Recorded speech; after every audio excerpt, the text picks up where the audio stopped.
I've been flying for almost 30 hours and the flight attendants won't stop crying. 30 hours ago I hopped on a late-night flight from New York heading to Los Angeles. After boarding I saw that I had an entire row to myself. Takeoff passed without incident, and soon I was stretched out for a nap across the row. I slept for a few hours, I don't know how long, but I woke up to some severe turbulence. It's possible that the lights in the cabin went out for a moment, but I was so disoriented that it's hard to say. I checked my phone to see that it was 4:03 a.m., which I figured gave me about an hour until we landed. When I looked out my window, I was shocked to see nothing but wide open ocean. My jaw dropped. There's obviously no ocean between New York and Los Angeles. I hit the button to call the flight attendant and spent the next few minutes racking my brain for a lake that could have possibly been big enough to explain what I was seeing. I jumped when the attendant flipped off the light. She was grinning from ear to ear, and tears were pouring down her cheeks. "How can I help you, sir?" she asked. I froze for a moment at her reaction before deciding to just ask my question. "Where are we? Why does it look like we're flying over an ocean?" She wiped her cheeks to clear the tears, still grinning wildly. "Sir, we'll be landing in about an hour."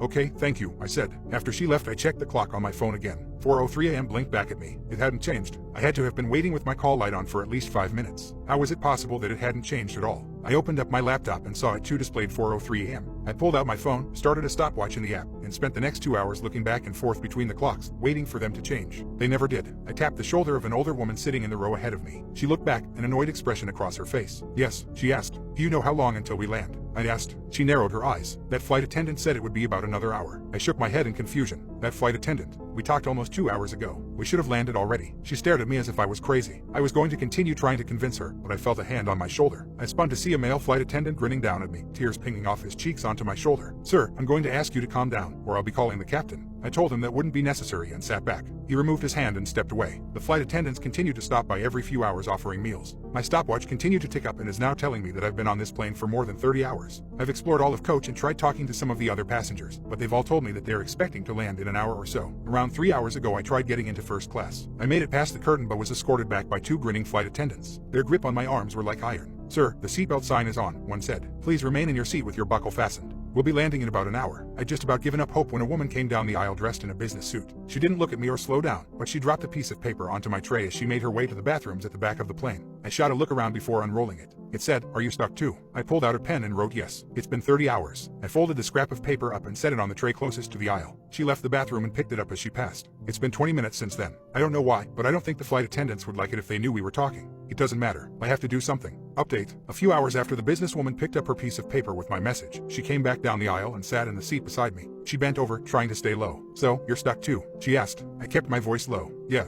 my name's Jack, by the way. I'd say nice to meet you, but..." She nodded. "I'm Mary. You're wrong. Getting your message was by far the best thing about the past day. I've spent the last day and a half thinking I was alone in this." She paused for a moment, looking up the aisle. When she spoke again, her voice was a whisper. "So, Jack, you have any theories on what the hell's going on?" I considered lying but decided the truth was for the best. "I think we might be dead." Mary shook her head. "Maybe if it were just me or just you. If this was some cosmic train to hell, why would there be 2 of us who realize what's going on?" "No idea." Mary pulled out her phone and handed it to me. It displayed the Wikipedia article for flight MH370, the airline that disappeared in 2014. I read through the article carefully. There were dozens of theories trying to explain what happened. They ranged from hypoxia to suicide to aliens. "Doesn't tell us much," I said. "Not much other than that this may have happened before," she said. "How about you? Any theories as to why anyone else can't see what's going on?" We talked it over and realized one thing we had in common was that we were both fast asleep at 4:03 a.m. There's no way we were the only ones asleep at that time though. Maybe everyone else was just napping. I don't know about you, but I was well and truly asleep. The cabin lights flicked off and a dozen red emergency lights in the floor flicked on, casting the cabin in a red glow. The intercom crackled to life saying, "Passengers, please return to your seats. The seatbelt sign is fastened, and we may experience some turbulence. We'll be landing in about an hour." Mary froze. "Should I go back?" she asked. "Maybe they won't notice if you're gone. But maybe they already know and they're just trying to separate us." Mary nodded. "We should stay together. That's a better idea." The intercom crackled again. "Ladies and gentlemen, I am pleased to announce the arrival of the captain. We'll all be given the opportunity to speak with him. Please remain in your seats until he calls you. If you need assistance, don't worry. A flight attendant will happily help you on your way." Sounds of passengers getting to their feet echoed from further up in the plane. We sat in silence, trying to get a look through the curtain separating us from first class. "The captain?" I asked. "No idea, but it didn't sound like they were talking about a pilot to me." "Did they?" "Nope." That's when a pungent sulfur smell hit us, so strong that I had to resist the urge to gag. It reminded me of the worst rotting eggs I'd ever smelt in my life. But the old woman sitting ahead of us didn't react. She just kept watching a movie on the back of her seat. "Don't cough," I said to Mary. We fought it for a few long seconds before giving in, coughing hard and violently. A second later the curtain opened. Mary and I froze, staring down the now red fuselage. 4 flight attendants passed through the curtain and made their way down the rows towards us, grins stretched wide across their faces. They were still crying, but this time the tears streaking their faces were darker. It's hard to say with the lighting, but it looked like blood. My eyes weren't drawn to them though. I looked over their shoulders at the figure standing near the front of the plane. It was a black silhouette standing beside the cockpit door. It was at least 8 feet tall and pointing towards us with a single finger. It had called us. "The bathrooms," I shouted.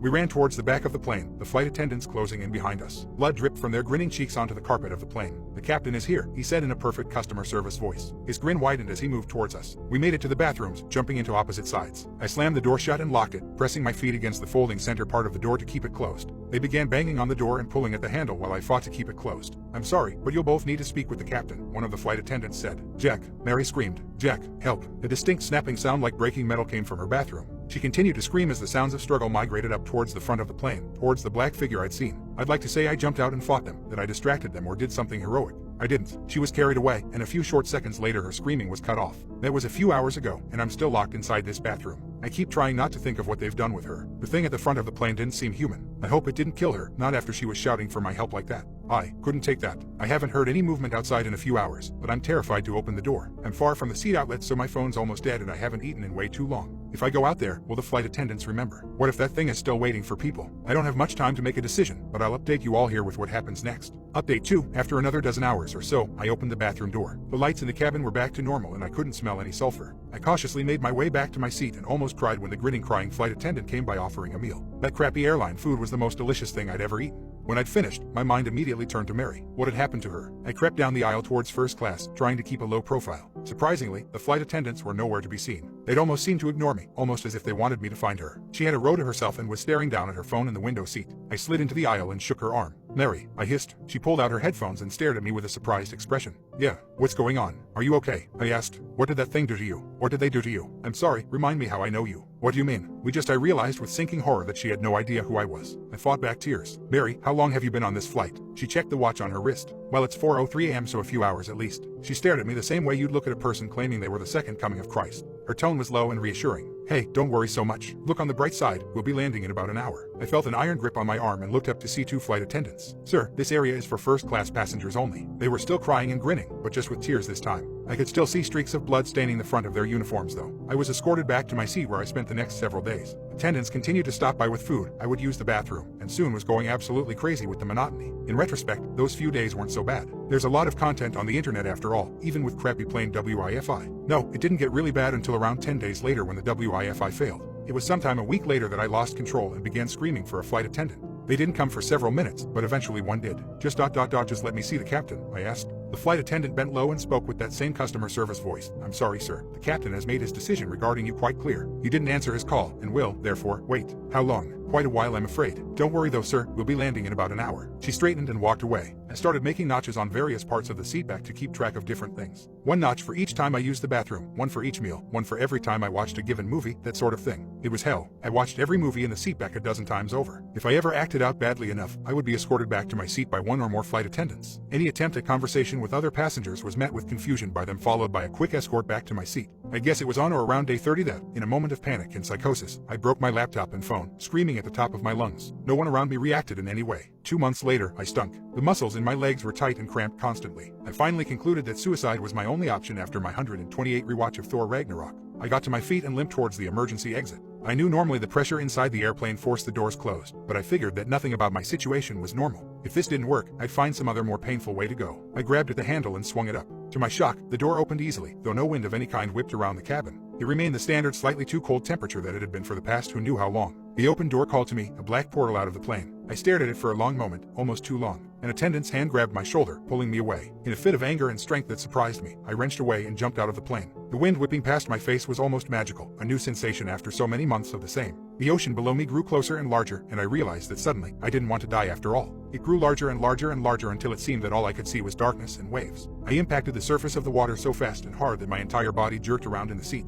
I pulled my hand back, sucking at my bruised knuckle. I'd hit it on the seat in front of me. "No," I whispered, then shouted. "No, no, no." A flight attendant ran down the aisle, kneeling beside me. "Are you okay, sir?" I clenched my hands into fists, almost swinging at her. But then I realized, she wasn't grinning. She wasn't crying. To be honest, she looked a little scared of me. I reached my right hand down to my pocket where I could feel my now unbroken phone. 4:04 a.m. "Sir, if you can calm down, we'll be landing in about an hour." My mouth tasted like ash. "Thank you," I managed. "I will." I stared unblinking at my phone. It now displayed 4:05 a.m. Then I looked out my window and began to cry at the sight of city lights below me. We did land in about an hour. I can't even begin to explain why or how, but I'm currently sitting in an airport cafe typing this out. I'm free, I'm out, and I'm never going flying again.